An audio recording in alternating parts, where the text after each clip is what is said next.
Hello viewers, Niño பார்க்க போறது Attack on Titan episode 61 part 2.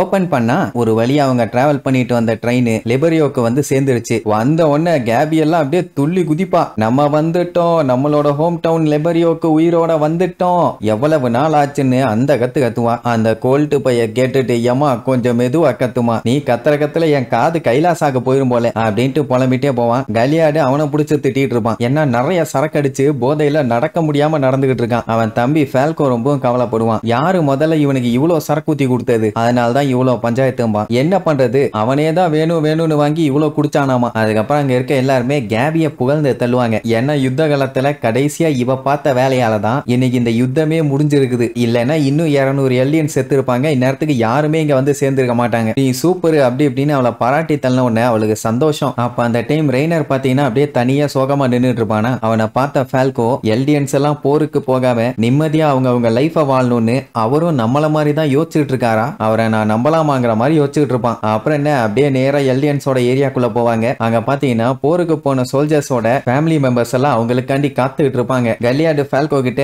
இப்பதான் நமக்கு பிரேக் கிடைச்சிருக்குது, நல்லா என்ஜாய் பண்ணிட்டு போவான். அதெல்லாம் முடியாது, நான் நாளைக்கு ட்ரைனிங் போக போறேன்பா. கேபி பார்த்துட்டு ட்ரைனிங் போன இல்ல, நீ எல்லாம் ட்ரைனிங் போன அப்படியே உன்னோட கிரேட பூஸ்ட் பண்ணி மேல ஹிமாச்சல் பிரதேசுக்கு போய் நிக்க போறியா, மென்டல் பயலாம்பா. ரெண்டு பேரும் மாத்தி மாத்தி முட்டிக்குவாங்க. பீக் தான் பிரிச்சு விட்டு போவா. எல்லாருமே அவங்க ஃபேமிலியை போய் பார்ப்பாங்க. ஒரே கண்ணீர் கடலா இருக்கும். அப்ப ஜீக் பாத்தீங்கன்னா அவனோட தாத்தா பாட்டியை போய் பார்ப்பான். அவங்க தான் நம்ம கிரிஷா ஜேகரோட அப்பா அம்மா. நம்ம எரனுக்கும் தாத்தா பாட்டி தான். இப்படி எல்லாருமே அவங்க ஃபேமிலியோட போய் சேர்ந்துக்குவாங்க. சொல்ல போனா நம்ம ரெய்னருமே அவங்க அம்மா அப்பாவை போய் மீட் பண்ணுவான். சோ இதத்தான் நம்ம பெர்டோல்ட் சொல்லிட்டு இருந்தான், நம்ம வீட்டுக்கு போகணும்னு. அப்ப பாத்தீங்கன்னா அங்க நிறைய சோல்ஜர்ஸ் அடிபட்டு மூஞ்சி முகர கையெல்லாம் கட்டு போட்டு ஒரு மாதிரி பேத்தனமா நிப்பானுங்களா. ஃபால்கோ போயிட்டு என்ன ஏதுன்னு விசாரிப்பான். வேற ஒண்ணும் இல்ல, இவங்க எல்லாருமே எல்டியன்ஸ் தான். ஆனா என்ன, இவங்க எல்லாத்துக்குமே எமோஷனல் டிராமா கிரியேட் ஆயிருக்குது. முன்னாடி லைன்ல இருந்து சண்டை போட்டிருக்கானுங்க. அந்த அதிர்ச்சியில இருந்து இன்னும் பயலுக மீளல. மூஞ்ச பாத்தீங்களா பேய பார்த்த மாதிரி இருக்கானுங்க. வேற ஒண்ணும் இல்ல, புல்லட்ஸ் பாம்ஸ் அந்த டைட்டன்ஸ் எல்லாத்தையுமே நேர்ல பாத்துட்டானுங்க. அந்த எஃபெக்ட் இன்னுமே அவனுக்குள்ள இருக்குது.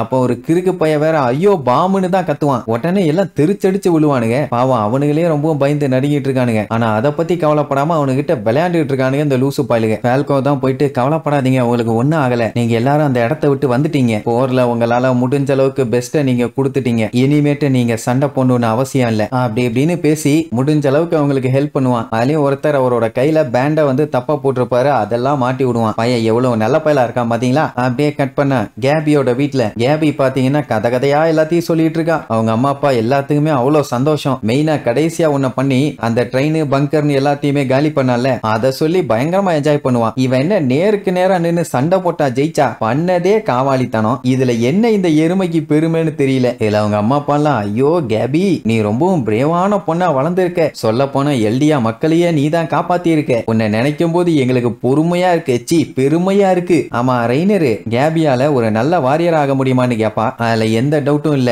ஆர்மர்டு டைட்டன் அவ இன்ஹெரிட் பண்ணதுக்கு அப்புறம் அவ இன்னும் வேற லெவல்ல சம்பவம் பண்ணுவாமா. உடனே அங்க இருந்தவங்களுக்கு எல்லாம் செம ஹாப்பி. நம்ம ஃபேமிலியில 2 வாரியர் நினைக்கும் போதே பெருமையா இருக்குதும்பாங்க. வேற ஒண்ணும் இல்ல, கேபியும் ரெய்னரும் கசின்ஸுங்க, ஒரே ஃபேமிலி தான். அப்ப ரெய்னரோட பாட்டி அந்த ஐலாண்ட்ல இருக்க டெவில்ஸுங்க மட்டும் அழிஞ்சிட்டாங்கன்னா எல்டியன்ஸ் எல்லாருமே சந்தோஷமா இருப்பாங்க. ஆனா அதுதான் நடக்காம போச்சேன்னு ரொம்ப கவலைப்படுவாங்க. நல்லா யோசிச்சு பாருங்க, அங்க இருக்கவங்க மட்டும் காலி ஆயிட்டாங்கன்னா இங்க இருக்கவங்கள மார்லியன்ஸே காலி பண்ணிட மாட்டானுங்க. எனக்கு என்னமோ அப்படித்தான் தோணுது. அப்போ கேபியோட அப்பா அந்த டெவில் ஐலாண்ட பத்தி கேப்பாரா. கேபி இருந்துட்டு சும்மா இருங்கப்பா, அவரே அந்த டெவில் ஐலாண்ட்ல இருந்து ரொம்ப கஷ்டப்பட்டு வந்திருக்காரு. என்னதான் அந்த விஷயத்த வெளியில சொல்லலாம்னாலும் அவர் அங்க ரொம்ப பாதிக்கப்பட்டிருக்காரு. சொல்ல போனா அவருக்கு ரொம்ப கஷ்டமா இருக்கும். அதனால அதெல்லாம் கேட்காதீங்கன்னா என்னைய மன்னிச்சிருங்க அப்படின்னு மன்னிப்பு கேட்பாரு. ஆனா அதெல்லாம் பரவாயில்லன்ட்டு ரெய்னரே சொல்லுவான். வேற ஒண்ணும் இல்ல, யாருக்குமே டவுட் வராம அந்த மிலிட்டரிக்குள்ள இவன் நுழைஞ்சான். அங்க இருந்த ஒவ்வொருத்தருமே பாத்தீங்கன்னா ரொம்ப கொடூரமானவங்க. அவங்களுக்கு இதயம்னு ஒண்ணு கிடையவே கிடையாது. அதுலயும் என்ட்ரன்ஸ் செரிமோனிலேயே ஒருத்தி பாத்தீங்கன்னா பொட்டேட்டோவை சாப்பிட்டுட்டு இருந்தா. அவளுக்கு எல்லாம் பாத்தீங்கன்னா மூளையே கிடையாது. அதுக்கப்புறம் ஒரு முட்டா பையன் இருக்கான். அவன் பாத்தீங்கன்னா பாத்ரூமுக்கு போயிட்டு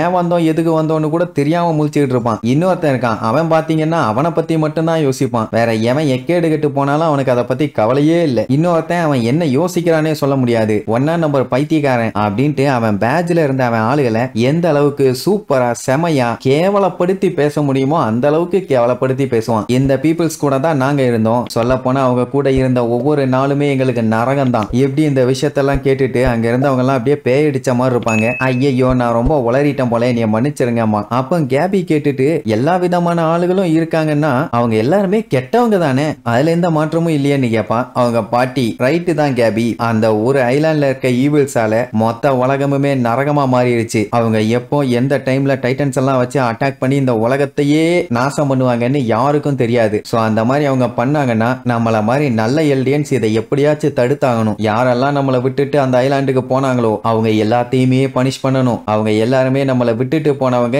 ஏமாத்தினவங்க அப்படி இப்படின்னு இந்த கிளவி எரியிற நெருப்புல எண்ணெயை ஊத்திட்டு இருப்பாங்க. அப்படியே கட் பண்ணா நம்ம ரெய்னரும் கேபியும் அப்படியே வாக் பண்ணி வந்துட்டு இருக்கும் போது கேபி வந்து சைலண்டா வருவாளா. என்ன நீ இப்படி எல்லாம் சோகமா சொங்கி மாதிரி மூஞ்ச வச்சுட்டு வரமாட்டிய, வாட் இஸ் த மேட்டர்னு கேட்டா நம்ம ஆண்ட்டு கரீனா உங்களை நினைச்சு ரொம்பவும் கவலைப்படுறாங்க. நீங்க அந்த ஐலாண்டுக்கு போயிட்டு வந்ததுல இருந்து ரொம்பவும் மாறிட்டீங்க, ஏன் என்னாச்சுன்னு கேட்டோன்னே உனக்கே இது காமெடியா இல்லையாமா, நான் இங்க இருந்து போகும்போது எனக்கு 12 வயசு, திரும்பி வரும்போது இவ்வளவு பெரிய மனுஷனா நான் வளர்ந்து வந்திருக்கேன். அப்படி இருக்கும்போது வித்தியாசமா தானே இருக்கும், அதுக்கு அவங்கள தப்பு சொல்ல முடியாதுமா. இல்ல நீங்க பொய் சொல்றீங்கம்மா. நான் என்னத்தமா பொய் சொன்னேன்னு கேட்டா அது எனக்கு தெரியாது, பட் ஆண்டி கரீனாக்கு தெரியும் அப்படின்ட்டு பேசிட்டே போவாங்க. கட் பண்ணா மெயினான சோல்ஜர்ஸ் எல்லாம் இருக்காங்கல்ல அவங்க எல்லாருமே ஒரு மீட்டிங் ஒன்று போடுவாங்க. என்ன ஏதாச்சும் முக்கியமான விஷயமாங்கிற மாதிரி கலியாடி கேட்பான். முக்கியமான வார் விஷயம்னா மட்டும்தான் மீட்டிங் போடணுமா, ஜாலியா ஒரு கப்பு காஃபி சாப்பிடறதுக்காக மீட்டிங் போடக்கூடாதா அப்படிங்கிற மாதிரி சொல்லிட்டு கடைசியா நடந்த போற பத்தி தான் பேசுவான். அந்த சண்டையிலேயே இவங்க எல்லாத்துக்கும் தெளிவா தெரிஞ்சிருச்சு இவங்க டைட்டன்ஸ் எல்லாத்தையுமே ஓவர் டேக் பண்ற அளவுக்கு வெப்பன்ஸுங்க ரெடி ஆயிருச்சுங்கன்னு. எந்த அளவுக்கு மார்லே வீக் ஆயிட்டே போறாங்களோ அந்த அளவுக்கு எல்டியன்ஸோட நிலைமையும் மோசமாயிரும். சோ இது எல்லாத்தையுமே சரி பண்ணணும்னா